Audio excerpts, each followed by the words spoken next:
Do you want to learn the secrets to hand stamping straight?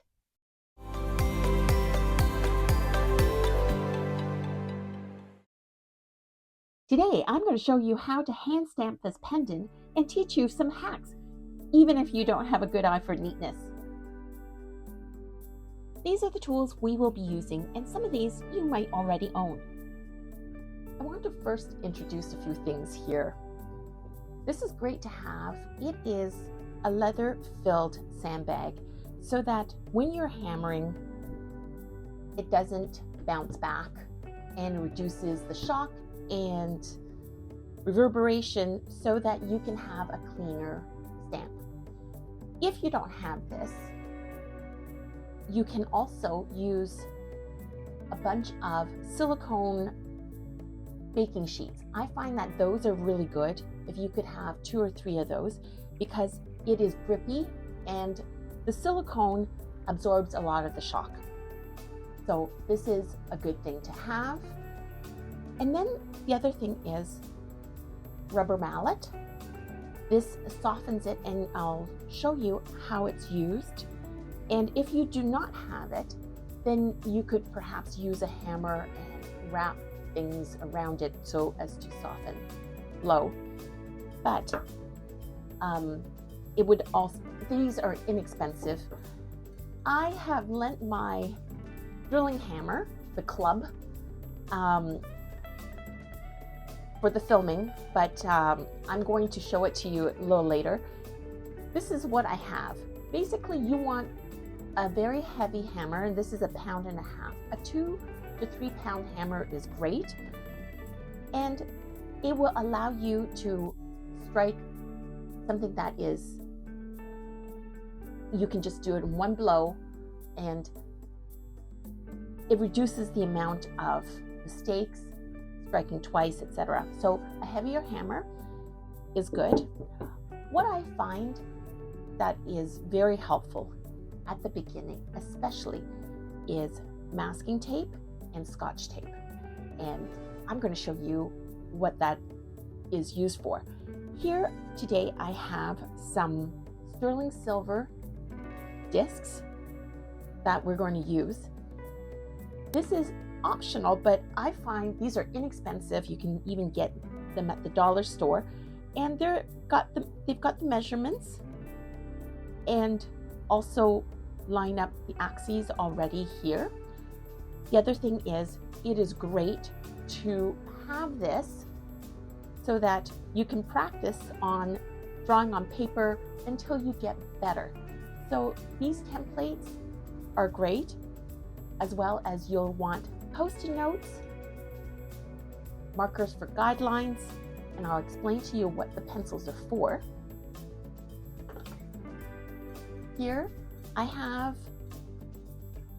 the stamp, the shanks, and these are very small, 1.6 millimeters for letters, because I like them small so that I can put more words to them. But there are a number of letters out on the market. What you want are the ones that have deep impression. I'll explain that a little bit later. Then, of course, we want ruler and eraser. And the eraser is actually just to remove the permanent marker markings. And here I have, these are filing sheets. You can use the polishing cloths for silver, and you can also get these very fine buffing papers, 6,000 grit, 8,000, and so on. This is to create a high shine, and I'll explain that to you in a moment. First, you want to prepare the surface. Sometimes there's dust, grime, so you want to clean it. And also you want this to be very polished so that when you actually use the stamp, you can see the reflection of the letter, and it helps with placement. So you can clean it with this or a polishing cloth. In this case, this one is made in England, and it has silver cleaning agent impregnated into the cloth. You don't have to have it with any sort of chemicals. You can use what you have and actually make sure that your hands are not greasy. But so we do this. I like doing both sides. But you see, now there's a mirror finish, and that helps. I'm going to digress for a moment. When you're practicing in the beginning, you might want to not use the expensive metals to practice on until you get comfortable. So what you can do is, in fact, do a bunch of circles like this.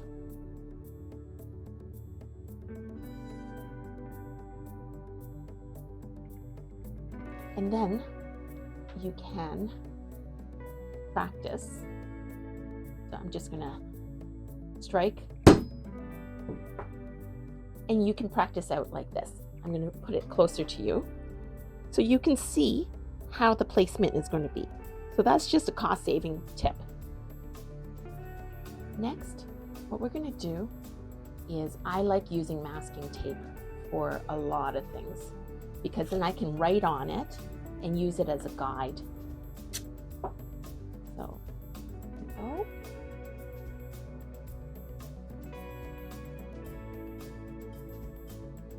Now, what I'm going to do is I'm going to use tape, and I'm going to tape it down.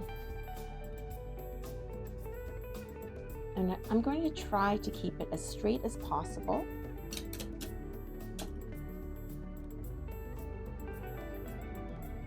Like this. So when I'm moving about, it's not going to shift.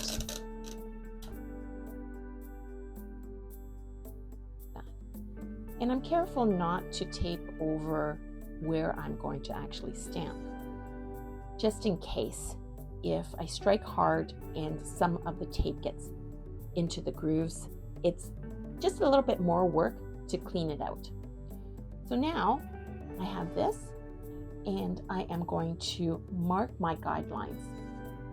So if you happen to have this, you can actually very easily know where the lines are. But if you don't have that, that's okay. All you have to do is shift it so that it is, you can take a look at the measurements to make sure that it is where the widest part is. And I'm trying to eyeball as much as I can.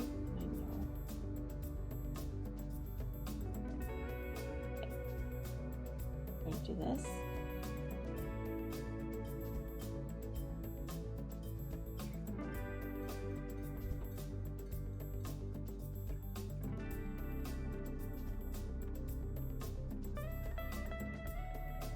So basically, you can see more closely. My other line, because it was far away, wasn't very good. But now I have it centered. Okay. I want to let you know this. A number of the stamping punches have what is marked on one side so that you know by feel the letter is facing you. So you want this here. Or some of them will have it facing the other way so that you don't get it mixed up and have it twisted, which is great. Now, the other thing is, in lining up, here's a tip. You see, although the sizes out here are the same, like this, the same thickness, when they cut this, it's not even. You see, this one is narrower than that one. Same thing, one is bigger than the other. So what helps me is a trick here of marking the side. So I'm going to show you what I do. You see, the A is here. I do a little line using pencil. If this was a light steel, I would use a dark marker. But in this case, I'm going to use a pencil where the mark, I see exactly where it starts. So that, you see, in this way, and I'm doing it on this side because I am right-handed, and you hold the punch with your non-dominant hand. So when I'm punching, it is like this.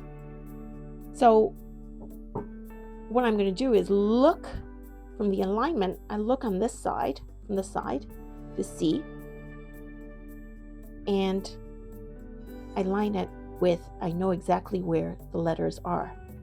So that's what we're going to do for all of the ones I'm going to be using today. Here's another tip. You can pre-draw and figure out the center, and then with your line, you can figure out where exactly you want to place it and mark those two lines so that when you are punching, you can just line it up this way and it will be straight across. And then if you're thinking you don't know about the spacing, well, you figure out, see from this line, this is a spacing for one, and you might want to have a bit of a gap. So you can do little dots to help you at the beginning. Later on with practice, you can almost eyeball it without these guidelines. But in the beginning, this always helps, and you can practice on your Post-it. Okay, so I am going to start from the center out so that I don't get squeezed. And I'm going to line this up on this side.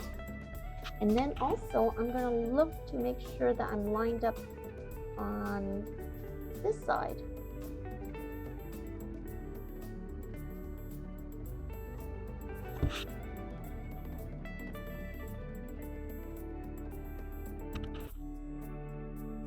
Okay. And I'm going to make sure that I'm holding it straight this way and the other way. So not tilting. There, I got one. And then I'm quite happy with that. I'm going to on this side. This side. Make sure that I am square. There we go. And L.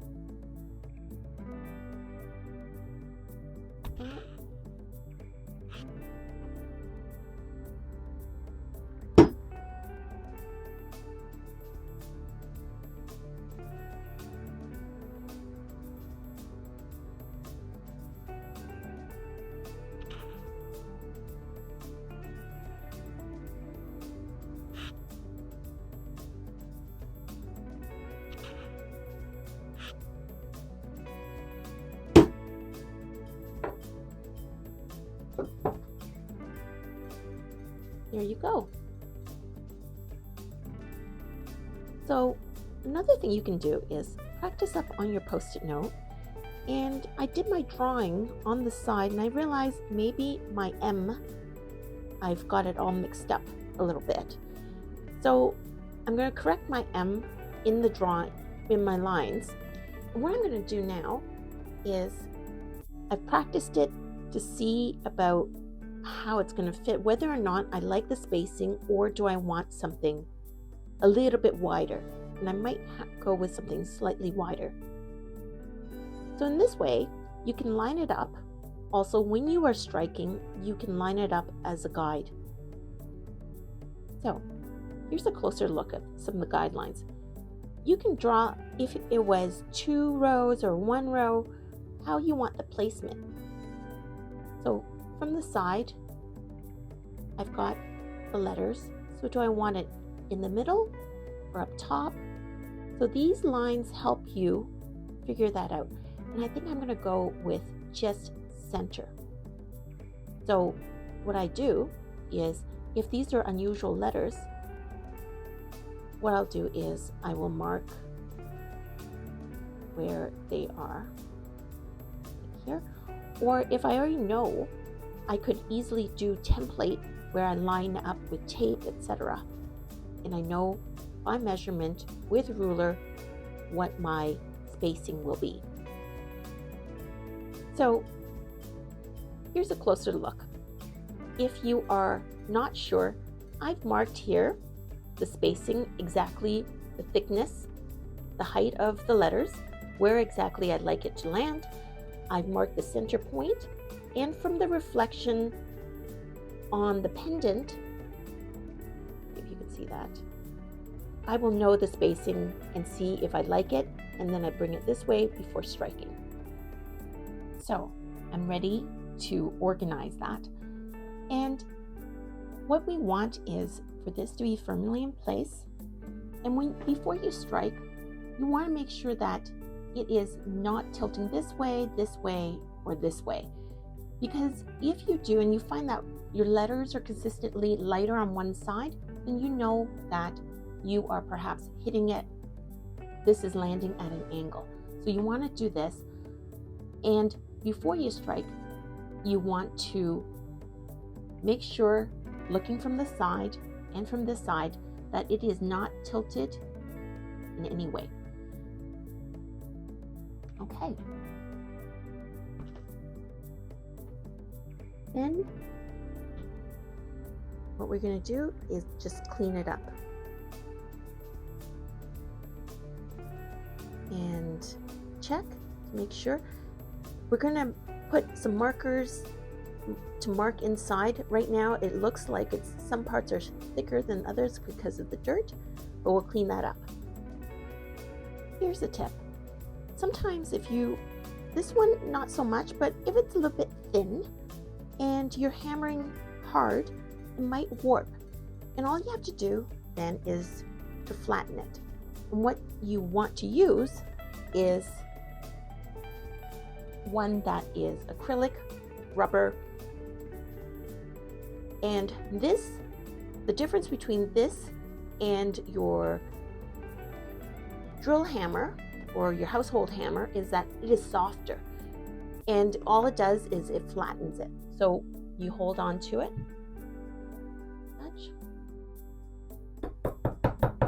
and make sure that your block is very smooth, as opposed to the ones that are textured. And if it so happens that you've got tape or other debris on it, you might want to remove that first. And you can tap, tap, tap on both sides, and that will flatten it. Another thing is, sometimes in the quest of moving about, trying to align it, you see, I scratched this surface a little bit. That's okay. You can use different types of files and buffers. In this case, all I have is a nail buffer that has high shine as well. So I'm going to start with medium grit on the buffer and see how that has worked. It's removed some, and it's left a little bit of a satin finish.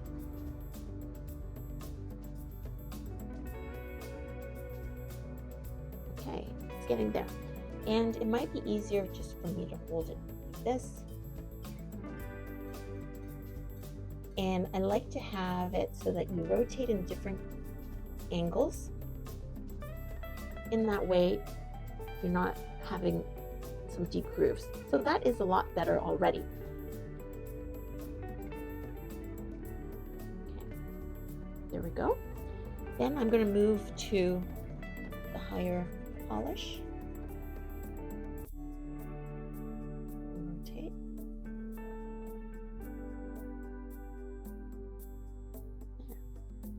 And then, I think this one goes as far as that.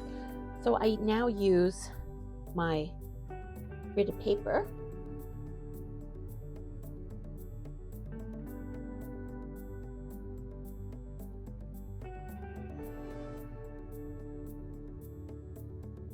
And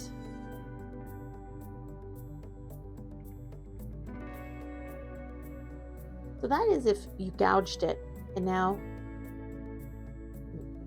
almost a mirror finish.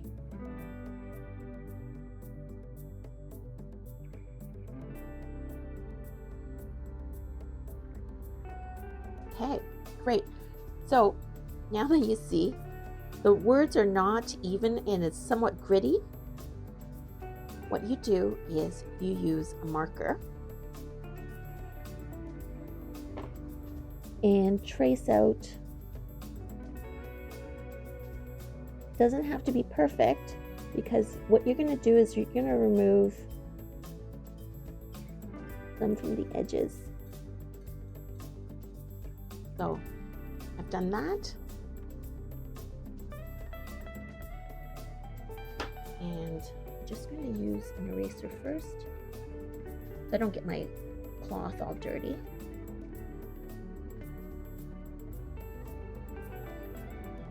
Okay.